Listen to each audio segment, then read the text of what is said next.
ओम श्री गणेशाय नमः। ओम श्री दुर्गादेव्यै नमः। अथ श्री दुर्गाष्टोत्तर शतनाम स्तोत्रम्। ईश्वर उवाच शतनाम प्रवक्ष्यामि शृणुष्व कमलानने। यस्य प्रसाद मात्रेण दुर्गा प्रीता भवेत्सति। ओम सती साध्वी भव प्रीता भवानी भवमोचनी। आर्या दुर्गा जया चाद्या त्रिनेत्रा शूलधारिणी। पिनाकधारिणी चित्रा चंद्रघंटा महातपा। मनोबुद्धिरहंकारा चित्तरूपा चिताचितिः। सर्वमंत्रमयी सत्ता सत्यानंद स्वरूपिणी।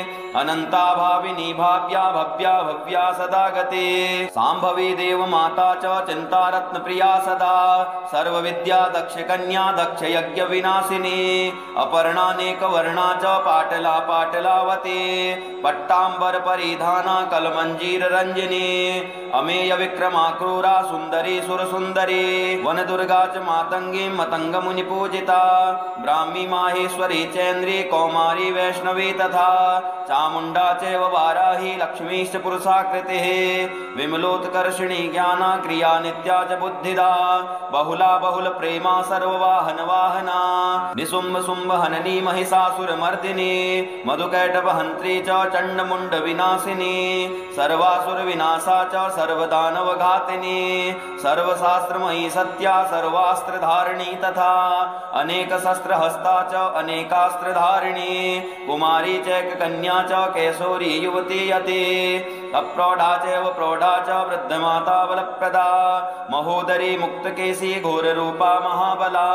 अग्निज्वाला रौद्रमुखी कालरात्रिस्तपस्विनी। नारायणी भद्रकाली विष्णुमाया जलोदरी। शिवदूती कराली च अनंता परमेश्वरी। कात्यायनी च सावित्री प्रत्यक्षा ब्रह्मवादिनी। यैदं प्रपठेत् नित्यं दुर्गा नाम शताष्टकम्। नासाद्यं विद्यते देवी त्रिषु लोकेषु पार्वती। धनं धान्यं सुतं जायां हयं हस्तिनमेव च।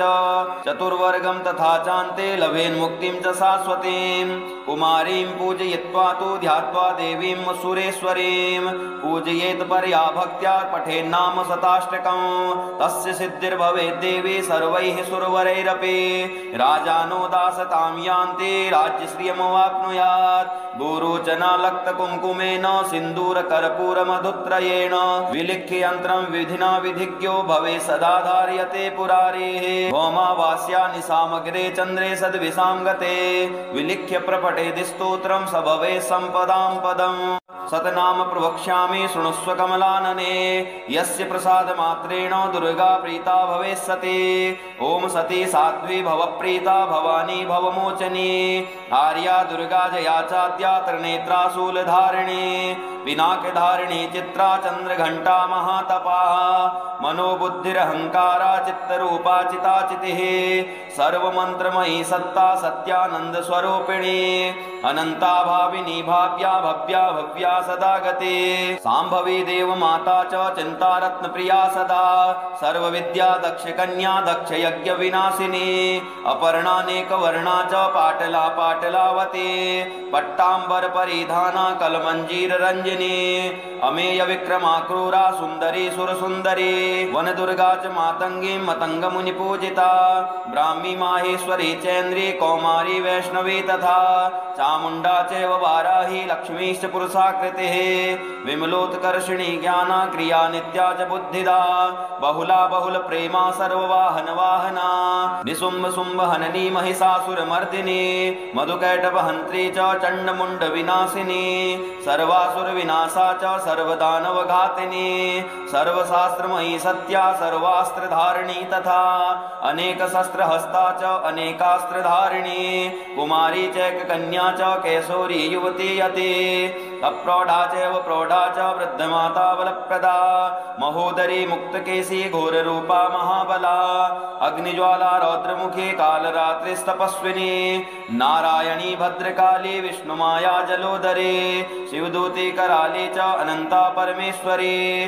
कात्यायनी च सावित्री प्रत्यक्षा ब्रह्मवादिनी। यैदं प्रपठेत् नित्यं दुर्गा नाम शताष्टकम्। नासाद्यं विद्यते देवी त्रिषु लोकेषु पार्वती। धनं धनं धान्यं सुतं जायां हयं हस्तिनमेव च चतुर्वर्गं तथा चान्ते लभेन्मुक्तिं च शाश्वतीं कुमारीं पूजयित्वा तु ध्यात्वा देवीं सुरेश्वरीं पूजयेत् परया भक्त्या पठेन्नाम शताष्टकं तस्य सिद्धिर्भवेत् देवी सर्वैः सुरवरैरपि राजानो दासतां यान्ति राज्यश्रियमवाप्नुयात् गुरुचनालक्तकुङ्कुमेन सिन्दूरकर्पूरमधुत्रयेण विलिख्य यन्त्रं विधिना विधिज्ञो भवेत् सदा धार्यते पुरारेः भौमावास्या निशामग्रे चन्द्रे सद्विषां गते विलिख्य प्रपठेति स्तोत्रं स भवेत् सम्पदां पदम् सतनाम प्रवक्ष्यामि शृणुष्व कमलानने यस्य प्रसादमात्रेण दुर्गा प्रीता भवेत् सती ओम सती साध्वी भवप्रीता भवानी भवमोचनी आर्या दुर्गा जया चाद्या त्रिनेत्रा शूलधारिणी पिनाकधारिणी चित्रा चन्द्रघण्टा महातपाः मनोबुद्धिरहंकारा चित्तरूपा चिताचितिः सर्वमन्त्रमयी सत्ता सत्यानंद स्वरूपिणी अनंता भाविनी भाव्या भव्या भव्या सदा गते सांभवी देव माता च चिंता रत्न प्रिया सदा सर्वविद्या दक्ष कन्या दक्ष यज्ञ विनाशिनी अपर्णानेक वर्णा च पाटला पाटलावती पट्टांबर परिधाना कलमंजीर रंजनी अमेय विक्रमा क्रूरा सुंदरी सुर सुंदरी वन दुर्गा च मातंगी मतंग मुनि पूजिता ब्राह्मी माहेश्वरी चैन्द्री कौमारी वैष्णवी तथा चामुंडा चैव वाराही लक्ष्मीश्च पुरुषाकृतिः विमलोत्कर्षिणी ज्ञाना क्रिया नित्या च बुद्धिदा बहुला बहुल प्रेमा सर्ववाहन वाहना निशुंभ शुंभ हननी महिषासुरमर्दिनी मधुकैटभहंत्री च चंडमुंड विनाशिनी सर्वासुर विनाशा च सर्वदानवघातिनी सर्वशास्त्रमयी सत्या सर्वास्त्रधारिणी तथा अनेक शस्त्रहस्ता च अनेकास्त्रधारिणी कुमारी चैक कन्या च कैशोरी युवती यति अप्रौढ़ा चैव प्रौढ़ा च वृद्धमाता बलप्रदा महोदरी मुक्तकेशी घोररूपा महाबला अग्निज्वाला रौद्रमुखी कालरात्रिस्तपस्विनी नारायणी भद्रकाली विष्णुमाया जलोदरी शिवदूती कराली च अनंता परमेश्वरी कात्यायनी च सावित्री प्रत्यक्षा ब्रह्मवादिनी यैदं प्रपठेत् नित्यं दुर्गा नाम शताष्टकं नासाद्यं विद्यते देवी त्रिषु लोकेषु पार्वती धनं धान्यं सुतं जायां हयं हस्तिनमेव च चतुर्वर्गं तथा चान्ते लभेन्मुक्तिं च शाश्वतीं कुमारीं पूजयित्वा तु ध्यात्वा देवीं सुरेश्वरीं पूजयेत् परया भक्त्या पठेन्नाम शताष्टकं तस्य सिद्धिर्भवेत् देवी सर्वैः सुरवरैरपि राजानो दासतां यान्ति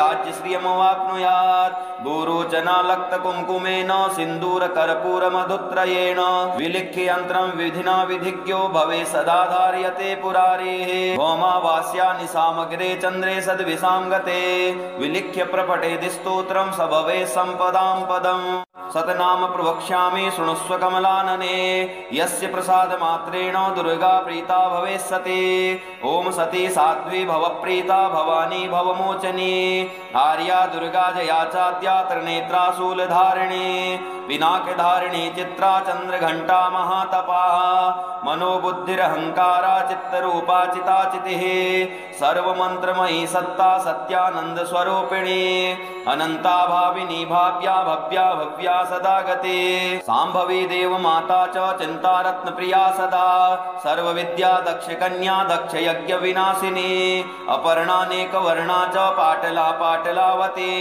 पट्टांबर परिधाना कलमंजीर रंजनी अमेय विक्रमा क्रूरा सुंदरी सुर सुंदरी वन दुर्गा च मातंगी मतंग मुनि पूजिता ब्राह्मी माहेश्वरी चैन्द्री कौमारी वैष्णवी तथा चामुंडा चैव वाराही लक्ष्मीश्च पुरुषाकृतिः विमलोत्कर्षिणी ज्ञाना क्रिया नित्या च बुद्धिदा बहुला बहुल प्रेमा सर्ववाहन वाहना निशुंभ शुंभ हननी महिषासुरमर्दिनी मधुकैटभहंत्री च चंडमुंड विनाशिनी सर्वासुर विनाशा च सर्वदानवघातिनी सर्वशास्त्रमयी सत्या सर्वास्त्रधारिणी तथा अनेक शस्त्रहस्ता च अनेकास्त्रधारिणी कुमारी चैक कन्या च कैशोरी युवती यति अप्रौढा चैव प्रौढा च वृद्धमाता बलप्रदा महोदरी मुक्तकेशी घोररूपा महाबला अग्निज्वाला रौद्रमुखी कालरात्रिस्तपस्विनी नारायणी भद्रकाली विष्णुमाया जलोदरे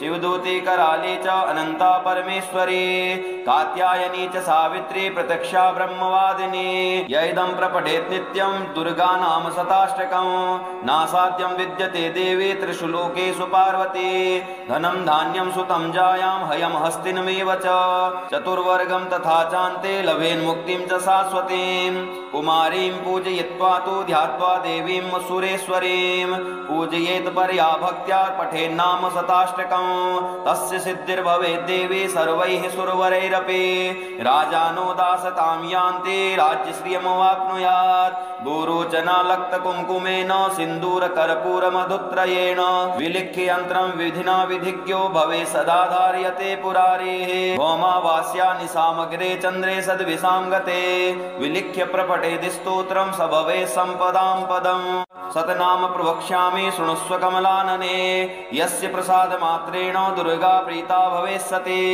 ओम सती साध्वी भवप्रीता भवानी भवमोचनी आर्या दुर्गा जया चाद्या त्रिनेत्रा शूलधारिणी पिनाकधारिणी चित्रा चंद्रघंटा महातपाः मनोबुद्धिरहंकारा चित्तरूपा चिताचितिः सर्वमंत्रमयी सत्ता सत्यानंद स्वरूपिणी अनंता भाविनी भाव्या भव्या भव्या सदा गते सांभवी देव माता च चिंतारत्न प्रिया सदा सर्वविद्या दक्ष कन्या दक्ष यज्ञ विनाशिनी अपर्णानेक वर्णा च पाटला पाटलावती पट्टांबर परिधाना कलमंजीर रंजनी अमेय विक्रमा क्रूरा सुंदरी सुर सुंदरी वन दुर्गा च मातंगी मतंग मुनि पूजिता ब्राह्मी माहेश्वरी चैन्द्री कौमारी वैष्णवी तथा चामुंडा चैव वाराही लक्ष्मीश्च पुरुषाकृतिः विमलोत्कर्षिणी ज्ञाना क्रिया नित्या च बुद्धिदा बहुला बहुल प्रेमा सर्ववाहन वाहना निशुंभ शुंभ हननी महिषासुरमर्दिनी मधुकैटभ हंत्री च चंडमुंड विनाशिनी सर्वासुर विनाशा च सर्वदानव घातिनी सर्वशास्त्रमयी सत्या सर्वास्त्रधारिणी तथा अनेक शस्त्र हस्ता च अनेकास्त्रधारिणी कुमारी चैक कन्या च कैशोरी युवती यति अप्रौढा चैव प्रौढा च वृद्धमाता बलप्रदा महोदरी मुक्तकेशी घोररूपा महाबला अग्निज्वाला रौद्रमुखी कालरात्रिस्तपस्विनी नारायणी भद्रकाली विष्णुमाया जलोदरे शिवदूती कराली च अनंता परमेश्वरी कात्यायनी च सावित्री प्रत्यक्षा ब्रह्मवादिनी यैदं प्रपठेत् नित्यं दुर्गा नाम शताष्टकं नासाद्यं विद्यते देवी त्रिषु लोकेषु पार्वती धनं धान्यं सुतं जायां हयं हस्तिनमेव च चतुर्वर्गं तथा चान्ते लभेन्मुक्तिं च शाश्वतीं कुमारीं पूजयित्वा तु ध्यात्वा देवीं सुरेश्वरीं पूजयेत् परया भक्त्या पठेन्नाम शताष्टकं तस्य सिद्धिर्भवेत् देवी सर्वैः सुरवरैरपि राजानो दासतां यान्ति राज्यश्रियमवाप्नुयात् गुरुजनालक्तकुङ्कुमेन सिन्दूरकर्पूरमधुत्रयेण विलिख्य यन्त्रं विधिना विधिज्ञो भवेत् सदा धार्यते पुरारेः भौमावास्यानि सामग्रे चन्द्रे सद्विषां गते विलिख्य प्रपठेति स्तोत्रं स भवेत् सम्पदां पदम् सतनाम प्रवक्ष्यामि शृणुष्व कमलानने यस्य प्रसादमात्रेण दुर्गा प्रीता भवेत् सती ओम सती साध्वी भवप्रीता भवानी भवमोचनी आर्या दुर्गा जया चाद्या त्रिनेत्रा शूलधारिणी पिनाकधारिणी चित्रा चंद्रघंटा महातपाः मनोबुद्धिरहंकारा चित्तरूपा चिताचितिः सर्वमंत्रमयी सत्ता सत्यानंद स्वरूपिणी अनंता भाविनी भाव्या भव्या भव्या सदा गते सांभवी देव माता च चिंतारत्न प्रिया सदा सर्वविद्या दक्ष कन्या दक्ष यज्ञ विनाशिनी अपर्णानेक वर्णा च पाटला पाटलावती पट्टांबर परिधाना कलमंजीर रंजनी अमेय विक्रमा क्रूरा सुंदरी सुर सुंदरी वन दुर्गा च मातंगी मतंग मुनि पूजिता ब्राह्मी माहेश्वरी चैन्द्री कौमारी वैष्णवी तथा चामुण्डा चैव वाराही लक्ष्मीश्च पुरुषाकृतिः विमलोत्कर्षिणी ज्ञाना क्रिया नित्या च बुद्धिदा बहुला बहुल प्रेमा सर्ववाहन वाहना निशुम्भ शुम्भ हननी महिषासुरमर्दिनी मधुकैटभहन्त्री च चण्डमुण्ड विनाशिनी सर्वासुर विनाशा च सर्वदानवघातिनी सर्वशास्त्रमयी सत्या सर्वास्त्रधारिणी तथा अनेक शस्त्रहस्ता च अनेकास्त्रधारिणी कुमारी चैककन्या च कैशोरी युवती यति अप्रौढा चैव प्रौढा च वृद्धमाता बलप्रदा महोदरी मुक्तकेशी घोररूपा महाबला अग्निज्वाला रौद्रमुखी कालरात्रिस्तपस्विनी नारायणी भद्रकाली विष्णुमाया जलोदरी शिवदूती कराली च अनंता परमेश्वरी कात्यायनी च सावित्री प्रत्यक्षा ब्रह्मवादिनी यैदं प्रपठेत् नित्यं दुर्गा नाम शताष्टकं नासाद्यं विद्यते देवी त्रिषु लोकेषु पार्वती धनं धान्यं सुतं जायां हयं हस्तिनमेव च चतुर्वर्गं तथा चान्ते लभेन्मुक्तिं च शाश्वतीं कुमारीं पूजयित्वा तु ध्यात्वा देवीं सुरेश्वरीं पूजयेत् परया भक्त्या पठेन्नाम शताष्टकं तस्य सिद्धिर्भवेत् देवी सर्वैः सुरवरैरपि राजानो दासतां यान्ति राज्यश्रियमवाप्नुयात् गुरुचनालक्तकुङ्कुमेन सिन्दूरकर्पूरमधुत्रयेण विलिख्य यन्त्रं विधिना विधिज्ञो भवेत् सदा धार्यते पुरारेः भौमावास्या निशामग्रे चन्द्रे सद्विषां गते विलिख्य प्रपठेति स्तोत्रं स भवेत् सम्पदां पदम् सतनाम प्रवक्ष्यामि शृणुष्व कमलानने यस्य प्रसादमात्रेण दुर्गा प्रीता भवेत् सती ॐ सती साध्वी भवप्रीता भवानी भवमोचनी आर्या दुर्गा जया चाद्या त्रिनेत्रा शूलधारिणी पिनाकधारिणी चित्रा चन्द्रघण्टा महातपाः मनोबुद्धिरहंकारा चित्तरूपा चिताचितिः सर्वमन्त्रमयी सत्ता सत्यानंद स्वरूपिणी अनंता भाविनी भाव्या भव्या भव्या सदा गते सांभवी देव माता च चिंतारत्न प्रिया सदा सर्वविद्या दक्ष कन्या दक्ष यज्ञ विनाशिनी अपर्णानेक वर्णा च पाटला पाटलावती पट्टांबर परिधाना कलमंजीर रंजनी अमेय विक्रमा क्रूरा सुंदरी सुर सुंदरी वन दुर्गा च मातंगी मतंग मुनि पूजिता ब्राह्मी माहेश्वरी चैन्द्री कौमारी वैष्णवी तथा